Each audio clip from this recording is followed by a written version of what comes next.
बुधवार रात को पूर्व मुख्यमंत्री वसुंधरा राजे जोधपुर पहुंची, जहां पूर्व राज्यसभा सांसद रामनारायण डूडी के परिवार में एक शादी समारोह में शिरकत किया और जोधपुर के सर्किट हाउस में रात्रि विश्राम किया।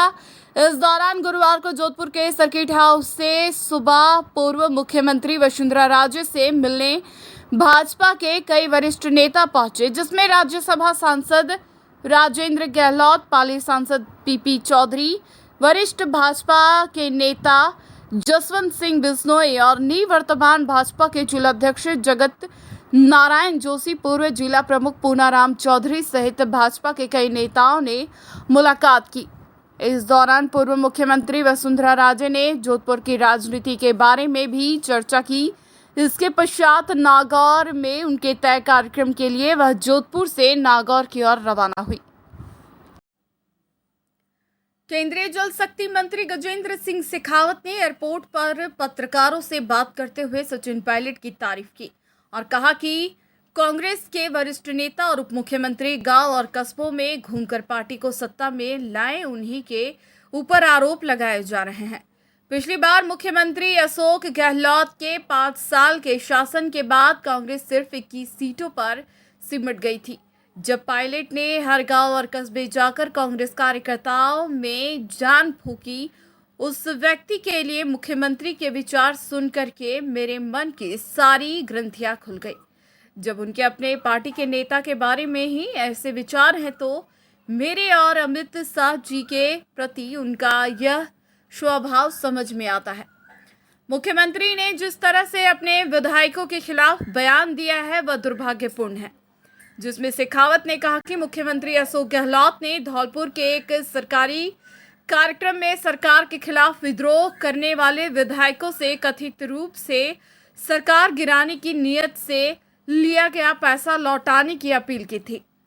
प्रधानमंत्री के बयान की निंदा नहीं करनी चाहिए। शेखावत ने नाथद्वारा में प्रधानमंत्री के सरकारी कार्यक्रम पर मुख्यमंत्री के बयान को भी दुर्भाग्यपूर्ण बताया। उन्होंने बताया कि प्रधानमंत्री मोदी जी ने जो बातें कही वे व्यापक दृष्टिकोण में नहीं कही गई थी। उन बात को लेकर सीएम ने जो ट्वीट किया वह गलत है। इस ट्वीट में मुख्यमंत्री ने कहा कि प्रधानमंत्री को सरकारी कार्यक्रम में राजनीतिक बयान नहीं देना चाहिए। शेखावत ने कहा कि दूसरी ओर प्रदेश सरकार द्वारा महंगाई राहत कैंप जैसे सरकारी आयोजन कराए जा रहे हैं, इसमें मुख्यमंत्री गहलोत स्वयं राजनीतिक भाषण दे रहे हैं कि रूलिंग पार्टी के आदमी को भ्रष्टाचार के खिलाफ ये अपने आप में एक सर्टिफिकेट है। देखिए, हम भारतीय जनता पार्टी के लोग यदि जनाक्रोश यात्राओं करके 1 लाख किलोमीटर घूम करके प्रदेश भर में करोड़ों लोगों से संवाद करके ये निष्कर्ष निकाल करके जिले के मुख्यालय पर सरकार को जगाने के लिए ये आक्रोश व्यक्त करें कि राजस्थान की वर्तमान सरकार आकंठ भ्रष्टाचार में डूबी है। स्थानीय कांग्रेस के विधायकों से लेकर के राज्य सरकार के हर एक ओहदे पर बैठे हुए व्यक्ति के भ्रष्टाचार के कारनामे जो है अलग अलग दिन पर अलग अलग जगह पर दिखाई देते हैं। उसी सरकार के ऊपर जब हम लोग ये आरोप लगाते हैं तो शायद ये कहा जा सकता है, मीडिया के मित्र ये कह सकते हैं कि राजनीति से प्रेरित है। लेकिन जब उन्हीं की सरकार के पूर्व मुख्यमंत्री, उनकी पार्टी के वरिष्ठ नेता, उनके पूर्व पीसीसी अध्यक्ष, जब वो खुद ही इस बात पर जो है मजबूर होकर के और वो पैदल यात्रा करने के लिए, अपने बात को सुनाने के लिए, गूंगी बहरी सरकार को जगाने के लिए अगर वो यात्रा करने के लिए मजबूर हो जाते हैं, मुझे लगता है कि सब कुछ ऐसा स्पष्ट हो जाता है जैसा आईने में दिखाई देता है। चुनावी साल है साहब, एक बार फिर हम सब लोग अपने प्रिय शहर जोधपुर की स्थापना दिवस मना रहे हैं और इस बार जोधपुर में स्थापना दिवस में कई सारे नवाचार अनेक संस्थाओं ने किए हैं। लेकिन निश्चित ही हम सबको भी इस दिन ये संकल्प लेना चाहिए कि हमारा शहर की अमन, शांति, भाईचारे की जो संस्कृति है वो किस तरह से बनी रहे। उस संस्कृति पर दाग लगाने के प्रयास जिस तरह से पिछले वर्षों में हुए थे, उन दागों को धो करके किस तरह से हम सब लोग वापस अपने संस्कृति के सभी रंगों को पुनर्जीवित कर सकें। और इसके साथ साथ में जोधपुर शहर के समग्र विकास को लेकर के, जोधपुर शहर आने वाले समय में भी जिस तरह से हमेशा प्रासंगिक रहा है उसी तरह से बना रहे, इस सब के लिए भी हम सब मिलकर के किस तरह से काम कर सकते हैं, इस पर विचार करने का विषय भी है। मैं सबको बहुत सारी बधाई देता हूँ। ताज़ा राजनीतिक घटनाक्रम की बात मेघवाल जी पर भी लगे हैं, आपका बयान? देखिए, मैं इसको इस दृष्टिकोण से देखता हूँ, जो कुछ धौलपुर में बयान दिया गया उसको, जिस व्यक्ति ने एकदम से हाशिए पे सिमटी हुई पार्टी, जो 5 साल के तथाकथित शानदार शासन के बाद जो पार्टी 21 सीटों पर सिमट गई थी, उस पार्टी को जिस व्यक्ति ने सड़क पर 5 साल तक घूमकर एक एक विधानसभा, एक एक गांव, एक एक कस्बा, एक एक नगर में जाकर के कांग्रेस के कार्यकर्ताओं में उत्साह का संचार करके वापस सत्ता के शिखर पर पहुंचाए, उस व्यक्ति के लिए उनके विचार सुन करके, उस व्यक्ति के को जिनके चलते पार्टी सत्ता में आई, उसके लिए उनके उद्गार सुन करके अब मेरे मन से सारे ग्रंथियां समाप्त हो गई। जब उनके लिए उनके मन में इस तरह के भाव है, तो मेरे और अमित शाह जी के लिए, जिन्होंने उनके पुत्र को यहाँ हराया, जिन्होंने उनकी पार्टी को पूरे देश भर में सब जगह से समेट करके बिल्कुल कोने में खड़ा कर दिया, उनके लिए उनके मन में इस तरह के भाव होना स्वाभाविक है। सचिन, जोधपुर नगर निगम ने अतिक्रमण की कार्रवाई को 2 अलग-अलग जगहों पर की गई, जिससे अतिक्रमण अधिकारी आशीष चावरिया के नेतृत्व में की, जिसमें भगत की कोठी रेलवे स्टेशन के पास बंगाली क्वार्टर के लोगों द्वारा मैं रोड की फुटपाथ पर मीट बेचने वालों का सामान जब्त किया, और वहीं मेडिकल चौराहा के आगे ब्रिज के पास रेलवे कर्मचारियों के मकान के दीवार के पास रोड के ऊपर ही चीनी के गमले और पौधों रखकर बैठने वालों के द्वारा फुटपाथ पर रखे सामान को जब्त करने की कार्रवाई की गई है। और अतिक्रमण अधिकारी आशीष चावरिया के द्वारा अतिक्रमणियों को हिदायत दी गई है, अब सड़क के बीच अतिक्रमण नहीं किया जाए। आरएलपी के सुप्रीमो हनुमान बेनीवाल निजी कार्यक्रम में भाग लेने के लिए जोधपुर आए, जहां सर्किट हाउस में कार्यकर्ताओं ने उनका स्वागत किया। मीडिया से बात करते हुए उन्होंने कहा कि राज्य सरकार शहीदों के परिवार का अपमान कर रही है। चाबा गांव की शहीद परिवार के परिजनों द्वारा शादी के कार्ड में उनकी फोटो लगाई तो एसडीएम ने उन्हें नोटिस दिया। उन्होंने कहा कि वह शहीद परिवार के शादी समारोह में भाग लेने के लिए जा रहे हैं, लेकिन इस तरह के कार्रवाई से शहीदों का अपमान हो रहा है। उन्होंने कहा कि पिछले 15 साल से मीडिया में कहते आ रहे हैं कि अशोक गहलोत व वसुंधरा राजे एक दूसरे से मिले हुए हैं, जिसका परिणाम अशोक गहलोत ने सार्वजनिक तौर पर कहा कि वसुंधरा राजे ने उनकी सरकार बचाई। सचिन पायलट की यात्रा पर उन्होंने कहा कि कांग्रेस पार्टी में सचिन पायलट का अपमान हो रहा है, इसके लिए उन्हें तुरंत एक नई पार्टी बनाकर आगामी विधानसभा चुनाव में लड़ना चाहिए। उन्होंने कहा कि कांग्रेस और बीजेपी को हराने के लिए वह सचिन की नई पार्टी के साथ गठबंधन करने के लिए तैयार हैं। राजा, आप नागौर जिले में रहिए और आपको ट्वीट करने के बाद उसने 21 लाख की घोषणा की। ये 2008 में जब मुख्यमंत्री थी तो बाहर एक सभा हुई, उसमें 11 लाख रुपए केस देने की घोषणा की। उसमें कई लोग थे, उसमें मैं भी भारतीय जनता पार्टी के अंदर था मंच पे, और हम सब ने जो पैसा बोला हमने 2 दिन बाद पैसा दे दिया। इसने 11 लाख रुपए तेजा जी के मंदिर के नहीं दिए, और उसके बाद ये 13 से 18 फिर मुख्यमंत्री रही। अब जब जनाधार खिसक गया, उसे लगा कि मैं तेजा जी महाराज के जोधपुर नागौर में कार्यक्रमों में भाग लेके और दर्शन करके मैं तेजा भक्तों को संदेश देना चाहती हूँ।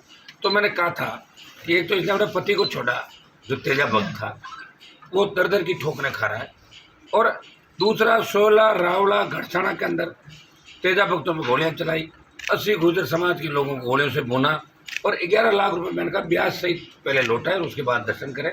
मैंने समिति को भी कहा था, तो मेरे हिसाब से मेरे कहने के बाद कुछ पैसा इन्होंने आजमान दिया है, कुछ का साहब दे, कुछ ही पैसे हम लाए थे, आप ही बताएं। और टाइम फीस हो गई, वहाँ पे 150 लोग नहीं आए, डीडवाड़ा के अंदर सभा करी, उसमें 800 लोग नहीं आए।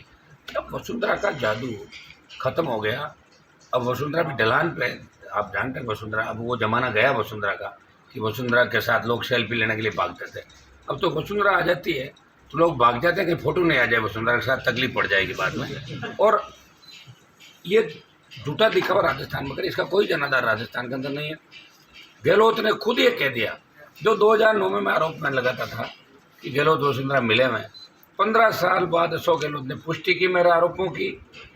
मैंने जब सरकार गिर रही थी तभी मैंने कहा कि वसुंधरा सरकार बचा रही, इसने 8 विधायक दिए अशोक गहलोत को। तब हम लोग इस पायलट को सीएम बनाना चाहते थे, हम बीजेपी के साथ थे, 3 विधायक मेरे। और ये सच सामने आया और प्रदेश के मुख्यमंत्री ने कहा कि वसुंधरा ने मेरी सरकार बचाई। इससे ज़्यादा दुखद घटना नहीं हो सकती कि गहलोत की नेता वसुंधरा है जिसने बचाई। वसुंधरा कहती कि अशोक गहलोत मेरे। और कल मैंने एक और देखा, जो मोदी जिस तरह गहलोत का 3 बार हमने देखा गले मिलते हुए। शेरगढ़ के चाबा में शहीद दमाराम जाखड़ जो देश सेवा के लिए वीर गति को प्राप्त हुए, जिन्होंने देश की सेवा करते अपने प्राण न्यौछावर किए, और उनकी बेटी की शादी है, कल शादी का कार्यक्रम है, आज है, और उनके बेटे को एसडीएम नोटिस देता है कि आपने कार्ड पे हनुमान बेनीवाल की फोटो कैसे छपवा ली, ये कैसे लिख लिया कि आएगा हनुमान बदलेगा राजस्थान। आप ये बताएं, जो कैंप लग रहे हैं अभी सरकार के, महंगाई राहत कैंप, इसमें गहलोत की फोटो नहीं है, सारे कर्मचारी बांट रहे ना, मोदी की फोटो लगी क्या सब जगह?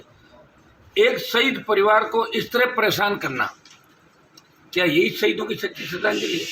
मैं जा रहा हूँ चाबा के अंदर, अभी मैं बात करूँगा एसडीएम से, कलेक्टर से, इस घटना की निंदा करता हूँ। और सरकार अगर इस तरह के प्रयास करेगी तो मैं सड़कों पर सरकार से निपटना भी अच्छी तरीके से आता है। सरकार ये नहीं समझे कि शहीद परिवार अकेले, लाखों लोग शहीदों के साथ है। और इस तरह की घटिया सोच मुख्यमंत्री के गृह जिले में है। अशोक गहलोत जो बड़ी बड़ी बातें करें, शहीदों को हमने ये दिया वो दिया, शहीद के परिवार को नोटिस थमा के शेरगढ़ में डराने का जो प्रयास किया जा रहा है वो कतई बर्दाश्त नहीं होगा। इसके अंदर हम एसडीएम के खिलाफ भी कार्रवाई की मांग करेंगे, कलेक्टर के खिलाफ भी कार्रवाई की मांग करें। दोबारा से ऐसी घटनाओं की पुनरावृत्ति नहीं हो, क्योंकि हर व्यक्ति को अपने सामाजिक कार्यक्रम के अंदर किसी भी पार्टी के नेता को बुलाए वो अधिकार है। और सरकारी कर्मचारी जो प्रचार करते कई बार चले गए, कांग्रेस बीजेपी के मैं सैकड़ों लोगों को जानता हूँ जो खुलेआम झंडा लेके प्रचार करते हैं, सरकार उनका कुछ नहीं कर पाई। एक व्यक्ति हनुमान बेनीवाल का अगर नाम लिखाता है अपने कार्ड में, उसकी इच्छा है कि वो मुझे मानता है, और मैं हमेशा उस परिवार के लिए लंबे समय से मूर्ति अनाउंस से लेके हर जगह उस परिवार से मेरा जुड़ाव है। और उसके अगर परिवार ने मेरा नाम लिखा दिया तो उसमें गहलोत सरकार को जलन नहीं होनी चाहिए। इनका तो कोई नाम लिखाता नहीं। बात और आज भी कि मेरे मित्र अशोक गहलोत, मानगढ़ के अंदर आए थे मेरे मित्र अशोक गहलोत, अरे पता ही नहीं चल रहा कौन किसका मित्र है, कौन किससे मिला हुआ। लोग तो हमारे पर आरोप लगाते हैं, कोई कहते आरएलपी कांग्रेस से मिल गई, कोई कहते आरएलपी बीजेपी से मिल गई। अरे बीजेपी कांग्रेस दोनों मिले हुए हैं। राष्ट्रीय लोकतांत्रिक पार्टी जो राजस्थान को बचाने की लड़ाई लड़ रही है, शहीदों के संग को, उनकी शहीद वीरांगनाओं को न्याय मिले, शहीद परिवारों को न्याय मिले, किसानों का कर्जा माफ हो, फ्री बिजली, टोल मुक्त राजस्थान, पेपर लीक की घटनाओं पर पाबंदी लगे, भ्रष्टाचार का खात्मा हो, मजबूत लोकायुक्त हो, और जवानों को रोजगार और बेरोजगारी भत्ता मिले, नए राजस्थान का विकास हो, और हमारी जितनी भी फैक्ट्रियाँ कंपनियाँ जो भी जमीन अधिग्रहण कर रही है 80% स्थानीय लोगों को रोजगार मिले। इसको लेकर राष्ट्रीय लोकतांत्रिक पार्टी लड़ाई लड़ रही है राजस्थान के अंदर। एक ही दल है, पहली बार जिसे क्षेत्रीय पार्टी की मान्यता मिली, जो लड़ रहा है, और 23 में कांग्रेस बीजेपी के छक्के छुड़ा देगा। 22 तारीख को लूणकरण के अंदर बड़ी किसान महापंचायत का आयोजन किया, तमाम इन मुद्दों को लेके, और नहरी सत्र के मुद्दे में हमारे शामिल है, और उसमें बहुत बड़ी तादाद के अंदर राजस्थान के जवान किसान लूणकरण से आगाज करेगा। सचिन पायलट वापस बगावत की हो रहे हैं और वो पार्टी की तलाश में, क्या आपकी तरफ आ रहा है? देखिए, मैंने एक बात पहले भी कही थी कि वो अगर अलग पार्टी बनाए तो जवानों के अंदर उनका क्रेज, और गुर्जर समाज उनको आज भी नेता मानता राजस्थान के अंदर, और राजस्थान के यूथ भी उनको देखता है कि सचिन पायलट जवान है, मुझे नया बदलाव करेंगे, जवानों का मानस है। अगर वो अलग पार्टी बनाते हैं और अलग पार्टी बना के, और आरएलपी उनकी पार्टी और अन्य जो हमारे दल है, चाहे आदिवासी ट्राइबल के दल हो, दूसरे दल हो, कांग्रेस बीजेपी, अगर हम सब गठबंधन करके चुनाव लड़ते तो निश्चित रूप से हमारा गठबंधन राजस्थान में 1 नंबर पाएगा, और कांग्रेस बीजेपी में से एक पार्टी 3rd नंबर पर चली जाएगी राजस्थान के अंदर। लेकिन उनको अब देरी नहीं करनी चाहिए। वेट क्यों कर रहे हैं, किस बात का वेट? जिस तरह अशोक गहलोत ने उन पर आरोप लगाए 15-15 करोड़ रुपये खाने के प्रत्येक विधायक के, क्या क्या इनके बारे में बोला, और उसके बावजूद भी अगर वहाँ बैठे हैं तो मेरे हिसाब से टाइम पास करना, समय के साथ उनको चलना चाहिए। जल्दी जल्दी पार्टी बना के और राजस्थान की जनता के बीच उनको जाना चाहिए। मतलब आरएलपी आरएलपी तो खुद के साथ ही है, राजस्थान की जनता के साथ है, नहीं, जवान के गठबंधन की साथ बात है, कर रहे हो। किसान के साथ। अगर वो कांग्रेस बीजेपी को छोड़ के पार्टी बनाता है सचिन पायलट, तो राष्ट्रीय लोकतांत्रिक पार्टी कांग्रेस भाजपा को हराने के लिए उनकी पार्टी से भी गठबंधन करेगी। रास्ते खुले हुए हैं, ये हमने पहले ही कह दिया था इस बात को।